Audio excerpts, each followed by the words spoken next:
Jameer Watkins of Florida State goes for 30 or so against Virginia Tech. The Heels clamp down on him, again with Harrison Ingram as part of the solution, Jalen Withers too.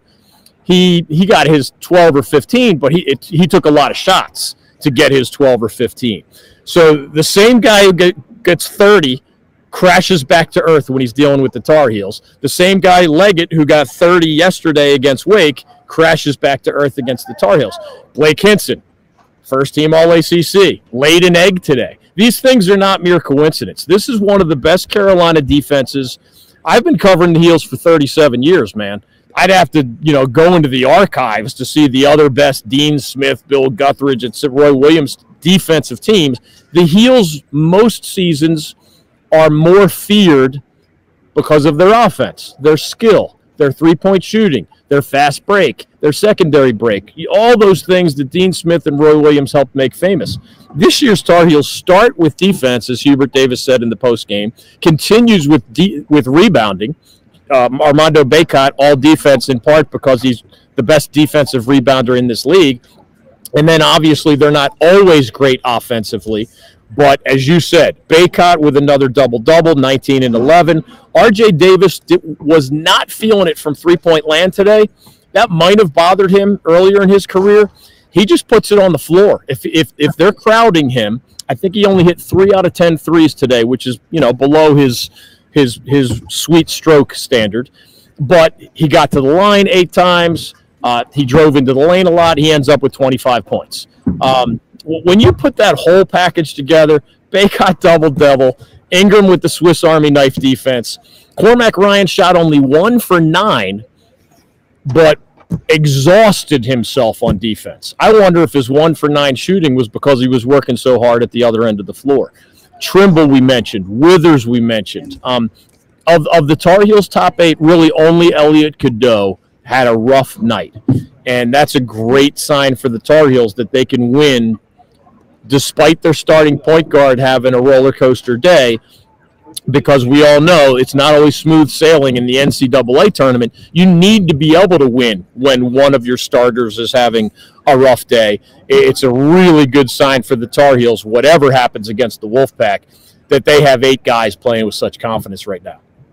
An amazing semifinal Friday in the 2024 ACC Tournament. Mike Waddell and David Glenn with you here as we wrap up this semifinal recap, and we'll come back tomorrow morning with a big preview of the final between NC State and Carolina, but maybe just a little hint as to what you expect tomorrow night when it's, or later tonight, I guess we should say, when the Tar Heels and the Wolfpack get it on a little after 8:30 Eastern time. What do you expect, David, in your 37th tournament, watching these bits of history be unveiled in front of you?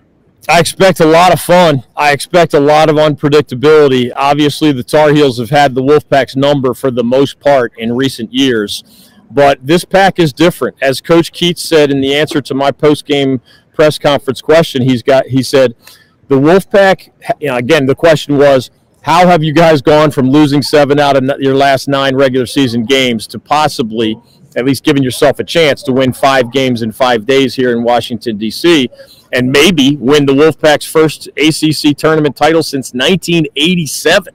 I mean, we all know those players weren't born back then. Heck, you and I were little back then. That's a long, long, long time for a school, especially that's won 2 NCAA titles and has 10 ACC titles. It's just that all 10 were a long time ago. I'm intrigued by what we see in the stands, because today's semifinals, Mike, UVA had a much bigger crowd than NC State did. UNC had a much bigger crowd than Pitt did. And the Wolfpack overcame that. It'll be interesting to see as more, of course, the losing team fans, some of them stay for the final, but most of them sell their tickets. It'll be interesting to see if Wolfpack fans scoop more of them up. I mean, we all know Wolfpack fans who've said, oh, man, I've been waiting my lifetime to see the Wolfpack cut down the nets at an ACC title game. Well, the game is not until, what is it, an 8:30 start on ESPN, I think. That gives you plenty of time to get here to Washington, D.C. Don't even have to spend any money on a hotel room. You can come watch the game, have a designated driver to drive home in the middle of the night, right? Road tripping. It is an expensive place to stay, I'll tell you that, this town. But these teams know each other so well. Kevin Keats said the biggest difference in the Wolfpack is that they're limiting their mistakes now. If somebody's going to beat them, it's not because they're giving the game away. And he said that is fundamental to how they've gone from losing 7 out of 9 to close the regular season to now winning 4 straight and having a chance to win 5 straight. The Wolfpack knows, those guys are going to have to be at their best to beat a Carolina team that went 17-3 in conference play during the regular season and just won 2 more games in conference play here in D.C. That 17-3 is the best record any ACC team has had since they moved to the 20-game conference schedule. This is a Carolina team that's probably going to be a number 1 seed at the NCAA tournament. Of course, the Wolfpack is the underdog, but they're a 10 seed here in D.C. They're used to wearing that underdog logo. They were that against UVA today. The Cavaliers even had a little bit of a home court advantage, and the Wolfpack overcame all that. So they're going to bed tonight dreaming that they can overcome the odds one more time.